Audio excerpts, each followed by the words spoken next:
So ngayon ay mag-prepare tayo ng feeds para sa ating mga manok. At maya yun nga.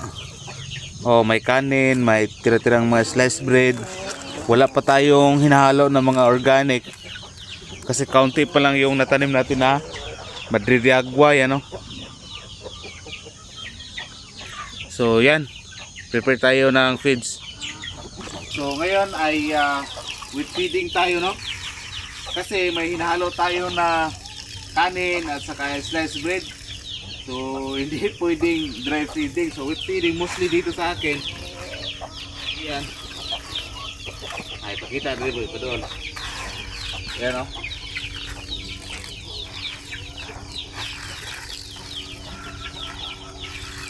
Yan, yung ating feeds. May kanin, yan, no? Para sa lahat na to. Sa umaga, marami yung pinapakain natin. Sa hapon, konti na.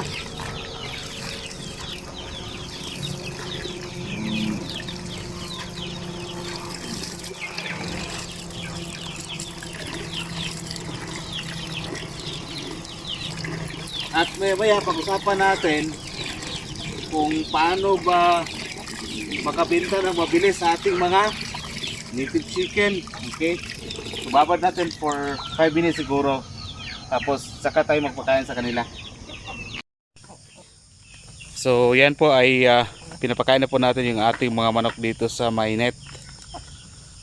So kaunti lang sila nandito kasi yung iba nandun sa pabahay nila. Okay. So, yung pag-usapan natin ngayon is paano ba ako makabenta ng mabilis sa ating mga native chicken. So, ang advantage lang ng pag-alaga ng tulad ng ganito mga native chicken ay hindi na ka magproblema sa pagbenta nito kasi super in demand ito kahit saan. Ang hinahanap ng mga tao, mga native chicken dahil sa taglay ng sarap ng karne ng mga native chicken.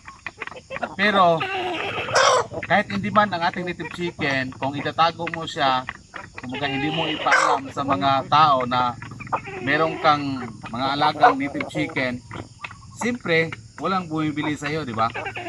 So ngayon, basis po sa aking personal experience, ano bang ginagawa ko para mabilis makabenta sa ating mga native chicken? So actually meron tayo ngayon yung mga social media platforms. So ginagawa ko, nag-ano ako sa YouTube kahit hindi ako marunong, pinag-aralan ko. So ngayon meron na tayong 25,000 subscribers sa ating YouTube. Other social media platforms, meron tayong blue apps, mga black apps. Meron tayo niyan, mga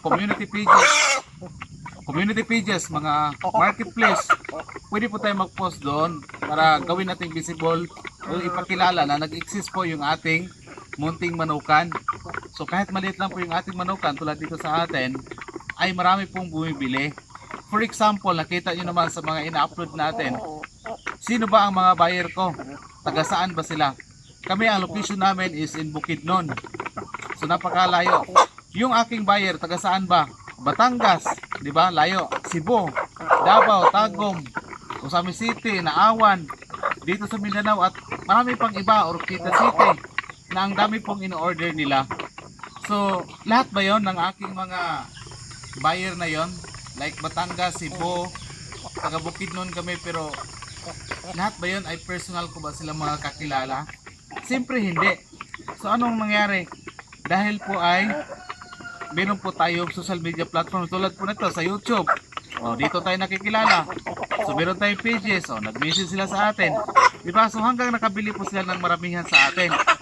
Kaya yun, ang power ng ng social media ay pwede natin magamit sa pag-advertise ng ating tulad nito ng ating mga manok. So ngayon, ang tanong, matanda na ako, halimbawa, hindi ako marunong sa social media. Wala akong alam sa mga social media platforms, paano? Wala akong cellphone. So ano bang gagawin natin diyan? Ang una kong ginagawa, tulad sa akin dati, naglakad-lakad ako diyan, nakakapagod. Pero at least meron akong nahanap na isang restaurant na gusto kumuha sa ating mga native chicken. Yung iba dito na bumibili sa atin ng per kilo. Ay sige, boy. Ang bumibili sa atin ng per kilo. Mga kapitbahay, hindi naman talaga ako taga rito eh. Taga Cebu naman talaga ako. Pero lumipat lang ako dito sa Bukidnon. Yung ating mga kapitbahay, yan, nilapitan ko lahat dati. So sino pa naman ako? Hindi naman nila ako kilala, di ba? So ang ginagawa ko ay nilapitan ko sila kahit hindi ako gumagamit ng mga social media. Ako mismo personal sa kanila. Ang tanong, lahat ba ng kapitbahay dito? Lahat ba ng bumibili sa akin ng per kilo? Ay kakilala ko ba sila personal? Siyempre hindi kasi hindi naman talaga ako taga rito, di ba?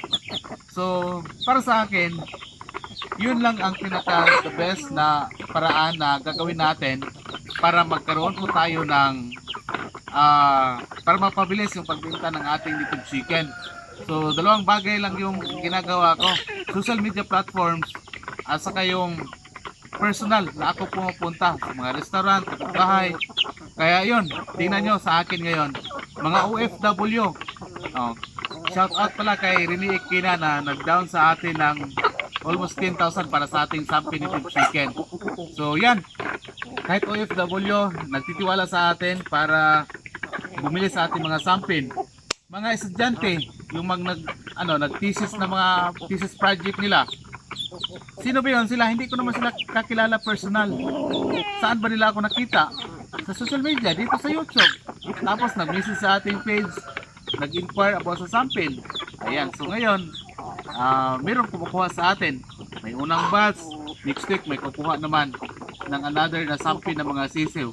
So, that means, mabilis lang yung ating pagbenta ng ating mga native chicken actually. So, wala akong problema sa market ngayon sa ating native chicken dahil ito ay hinahanap po talaga ito ng mga tao. So, tulad ganito, meron tayong pinapilaki na mga per kilo.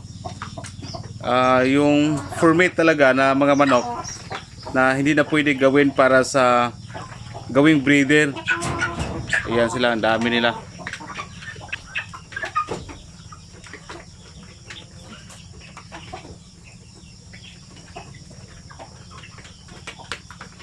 Sobrang lakas pa kumain.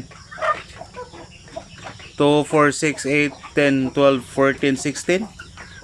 2, 4, 6, 8, 10, 12, 14, 16. 17 pala sila nandito. Ang dami. Ito yung nasa 250 per kilo yung bintahan namin dito sa Bukidnon. Pero mostly sa per kilo dito 280. Pero yung iba mga suki ko na mga walk-in buyer lang dito, mga kakilala. At saka bumili ng bultuhan sa atin, 250 yung kuha nila. So medyo mataas na rin to. Yung ganyan na mga presyo, yung 250 per kilo.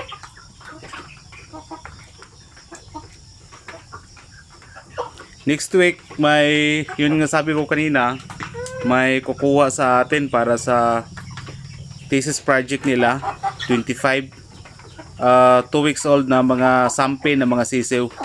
Ang pinakamabilis na mabinta ngayon dito sa aking mga manok, sa totoo lang, yung sampin. At saka yung sampin, then next yung basilan. Yung Shamu asil ko dito, sa totoo lang, hindi siya masyadong mabinta.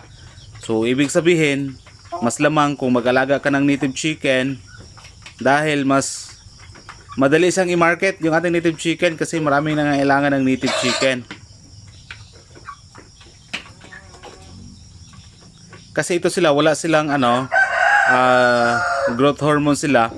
So meaning na lumalaki sila sa tama na edad. Kumbaga hindi na puwersa, napilitan yung kanilang paglaki nila. So ito sila, may edad talaga na 3 months, 4 months. Pero ito sila, yung iba dito 2 months mahigit, may 3 months dito. Dulad ganyan, 3 months na yan, 3 months. Pwede na yan, mga 1 kilo mahigit na yan. Medyo yung mukha niya, parang sisiw lang talaga, pero actually, malaki lang talaga siya na manok, basilan.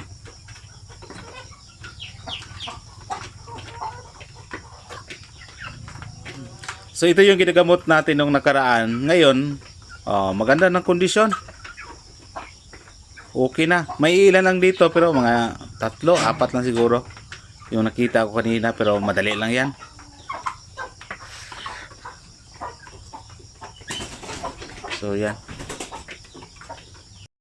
So yan, meron tayong bagong pugad na basilan. Bilangin natin yung mga sisiw kung ilan.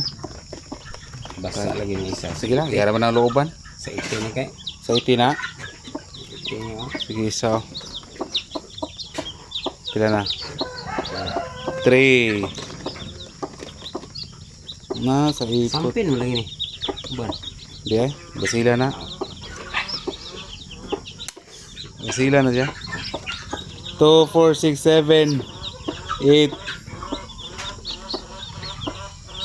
9. Kaya ito man to ato ang rooster nga basilan. Mo nang mura lagi po siya sampin. Sila ka boy. Last na niyo. 11 no. Ang sirang buk kay. Buak mo niya isa kay. Sige, tara, basilan. Okay. Lipat na natin.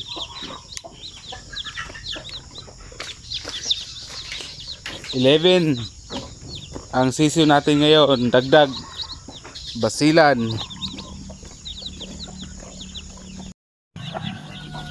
Huwag na, dito. Hakla pa na upat. Tara. Naitihan ni siya, no? Yan na. So yan, mga basilan. Ano pa ni bawg ya? Ha? Yatag dito sa net na. So yan yung ating basilan, bagong pugad. So meron pa kasi mga pailan-ilan na naghahanap po ng mga basilan. Pero pinakamalakas ngayon, sampin ang sa akin. Isipin mo, may mag-order sa atin ng 44 na sampin. May nag-order another 2 months old na 44 din. Si Sir Rene Ikina, isang OFW. At sa yung taga USTP na estudyante, di ba? Basilan, meron din mga ilan. Pero mas maraming bumili sa atin ng ano, sampin talaga. Sa totoo lang. Kaya short supply ako ngayon sa aking mga sampin. Yung iba hindi mapagbigyan. Ang Shamo yung mahina. Ewan ko ba, walang bumibili ng Shamo.